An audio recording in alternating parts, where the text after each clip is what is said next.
नमस्कार मंडळी, सर्वांना श्री स्वामी समर्थ. माझ्या ब्लॉगमध्ये तुमचं स्वागत आहे. तर हा व्हिडिओ होळीचा आहे. होळीच्या तुम्हाला खूप साऱ्या शुभेच्छा. तुमचा दिवस खूप छान जावो. तर होळीबद्दल मी तुम्हाला आज थोडीशी माहिती सांगणार आहे. तर सकाळीचा स्वयंपाक झाला होता आणि दुपारी मी चांगला ओटा क्लीन करून ठेवला होता. तर आता संध्याकाळी नैवेद्यासाठी पुरणपोळी करायची होती मला.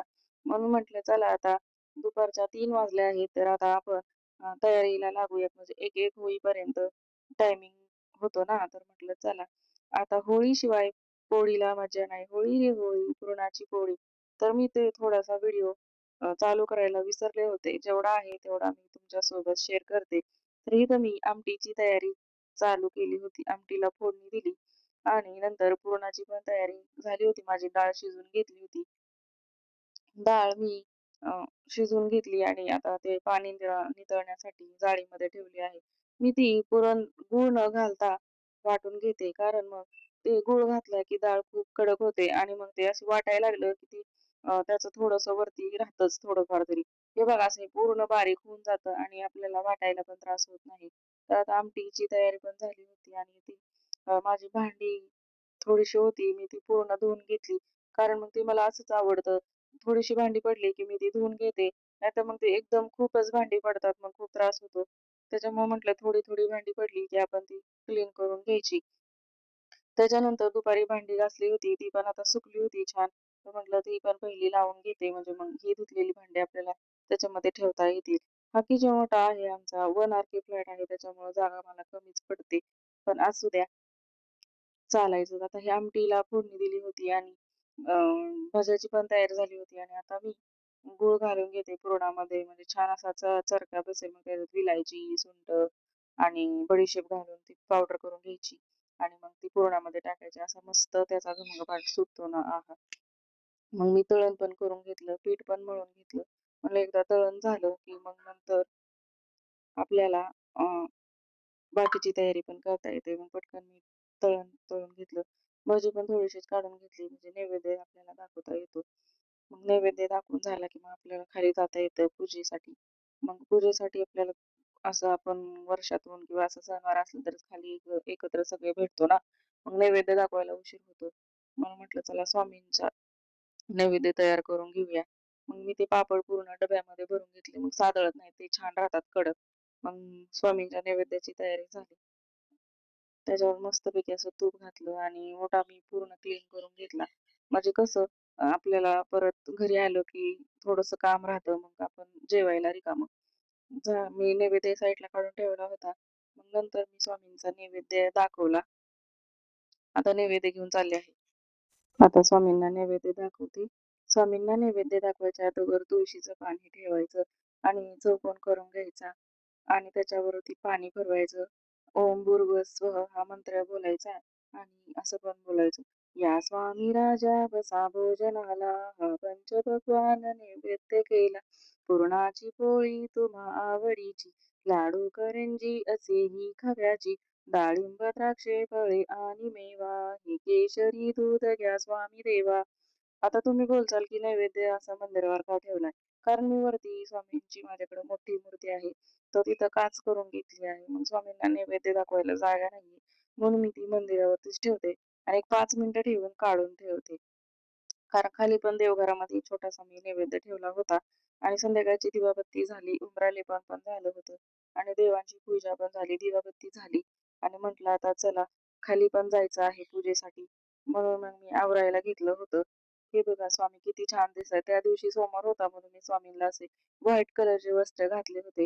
हे मी महाशिवरात्रीला शिवले होते. मी घरीच शिवते बरं का स्वामींचे वस्त्र.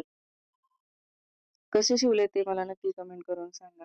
तर आता होळीची तयारी झाली होती आणि मी साडी नेसून आता आले होते. आणि बघा मी कशी दिसते मला नक्की सांगा. हे पूजेचे ताट पण तयार झाले होते माझे. तर म्हटलं चला आता आपण खाली जाऊया. कशी दिसते सांगा. तर आता मी चालले होते खाली. होलिका दहन आपण का करतो याबद्दल मी तुम्हाला आता होळीबद्दल मी तुम्हाला आता थोडीशी माहिती सांगते. हिरण्यकशिपू राजाला प्रल्हाद नावाचा मुलगा होता. प्रल्हाद हा देवभक्त होता. तो भगवान श्री विष्णूंचा मोठा भक्त होता व सतत त्यांचे नामस्मरण करीत असे. प्रल्हाद सतत नारायण नारायण असा जप करत असे.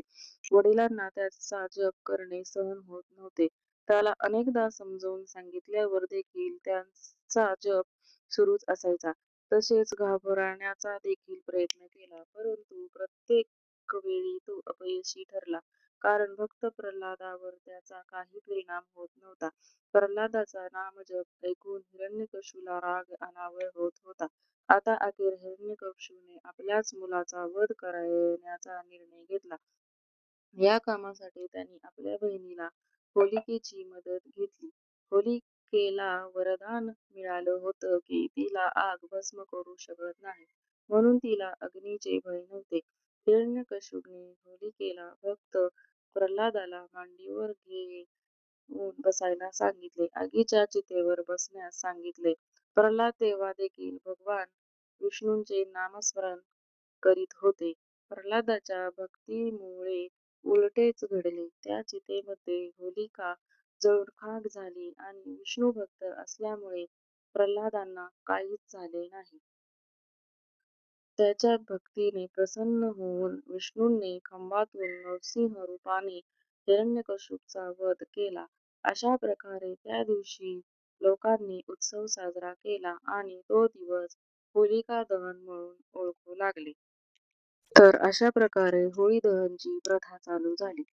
होळीला सजवून घ्यावे, मग संध्याकाळी शुभ मुहूर्तावर होळी पेटवावी. त्यानंतर अक्षता, हळदी-कुंकू, गुलाल होळीला वाहावे. हार, फुले, नारळ अर्पण करावे. गव्हाचे सेतू किंवा 7 प्रकारचे धान्य होळीत अर्पण करावे. नंतर होळीला हळदी-कुंकू वाहून घ्यावे.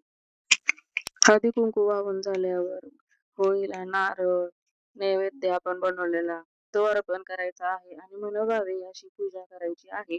आणि आपले काय मनातले वाईट विचार, कुणाबद्दल दोष हे पूर्ण दहन करून टाकायचे आहेत होळी सोबत. आणि आता आम्ही बायकांचा हळदी-कुंकाचा कार्यक्रम चालू झाला होता. कारण असं काही सणवार असेल तरच सर्व बायका आम्ही एकत्र भेटतो. त्याच्यामुळे आम्ही सगळ्यांनी असं हळदी-कुंकाचा कार्यक्रम चालू झाला आणि अशा प्रकारे आमची होळी हा सण साजरा झाला. तर आमचा होळी सण कसा साजरा झाला हे तुम्ही मला नक्की कमेंट करून सांगा. तर हे आमच्या सोसायटीमध्ये छोटंसं गणपती बाप्पाचं मंदिर आहे. तर दुसऱ्या दिवशी पण आम्ही खूप कलर खेळलो. माझ्या सर्व मैत्रिणी खाली जमल्या होत्या आणि आम्ही अशी कलरने अशी पूर्ण भूत झालं होतं की कोण कुठलं कोण कोण आहे तेच ओळखायला येत नव्हतं. तर आम्ही असं एकमेकींना कलर लावत होतो आणि खूप आमची मजा मस्ती चालली होती. मी असं सगळ्यांना जाऊन जाऊन कलर लावत होते. पण आता होळी म्हटलं की खूपच असं मज्जा मस्ती आलीच. त्या दिवशी ग्रहण होतं त्याच्यामुळं असं कोणी आलं नाही खाली जास्त. पण म्हटलं चला आपण तरी जाऊया म्हणून ह्या माझ्या 4-5 मैत्रिणी आहेत. तर त्यांच्यासोबत मी असा कलर खेळत होते. त्या पण मला असं येऊन सगळीकडे हे बघा ही माझी मैत्रीण कशी मला कलर लावती. पूर्ण माझे असे केस तिने रंगीबिरंगी करून टाकले होते. काय करायचं आता होळी म्हटल्यावर आपण काही बोलू पण शकत नाही. आणि हा माझा मुलगा बघा श्लोक, त्याचं तर काही बोलायचंच नव्हतं. असा एवढा कलर खेळला होता की तो ओळखायला पण येत नव्हता. आमची खूप मजा मस्ती झाली होती आणि एकमेकींवर आम्ही असे कलर उधळत होतो. असे पूर्ण आमचे ड्रेस असे खराब झाले होते. काय करायचं? अशा प्रकारे आम्ही होळी साजरी केली. खूप मजा केली, डान्स केला. ह्या माझ्या मैत्रिणी आहेत. खूपच भारी आहेत बरं का. त्यांना असं काही नवीन करायचं असेल तर खूपच आवडतं. मग आम्ही मिळून सर्वांनी डान्स केला. आमची मुलं पण साईडला उभं राहून होळीच खेळत होते. आणि ग्रहण असल्यामुळे सोसायटीतील असं जास्त कोणी खाली उतरलं नव्हतं. पण हा आमचा ग्रुप आहे. कोणी येऊ ना येऊ आम्ही होळी खेळायचं सोडत नाही. काहीही कार्यक्रम असला की आम्ही असं एकत्र जमतो आणि खूप मजा मस्ती करतो. तर बघा हा कसा येडागत डान्स करत होते सगळेजण. झिंगाट गाणं लावलं होतं त्याच्यावर हा गाण्याचं चालू होतं. तर अशा प्रकारे मजा मस्ती करून आमची होळी साजरी झाली. तर आमची होळी कशी साजरी झाली हे तुम्ही मला नक्की कमेंट करून सांगा. सर्वांना बाय. श्री स्वामी समर्थ. भेटू नेक्स्ट व्हिडिओमध्ये.